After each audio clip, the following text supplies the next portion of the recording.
Hey guys, Mr. Jalapeno here with another home maintenance tip. And on today's project, I'm going to show you how I repair this crack you see right here on the concrete.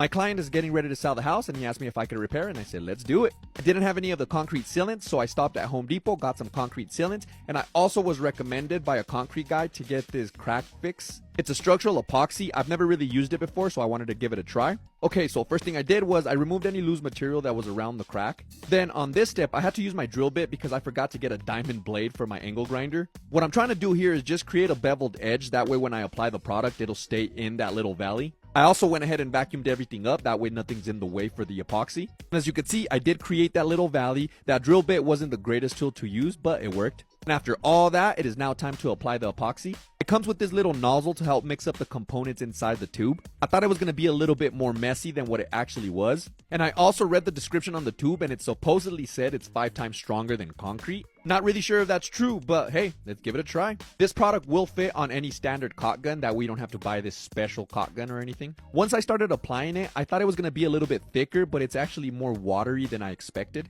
I usually just apply the construction sealant without this epoxy, but I wanted to give this a try. Maybe this is going to help the crack not come back. And FYI, I am not a concrete guy, so if I'm doing anything incorrectly, let me know in the comments. And also, if you want to get any of the products that I'm using, you could go to Home Depot, obviously, or you could get them in my Amazon storefront. But anyways, once that epoxy dries a little bit, I'm going to apply this construction sealant over the top of the crack. What that's going to do is that it's just going to help seal up the crack. That way no moisture goes into the crack and creates more damage. I asked the client if he wants me to come back later and scrape the top layer with my putty knife. That way it's nice and flat. He said it looked fine and not to worry about it. Before I finish this video, I just want to say, let's go Denver Nuggets. Jalapeno Solutions. Boom.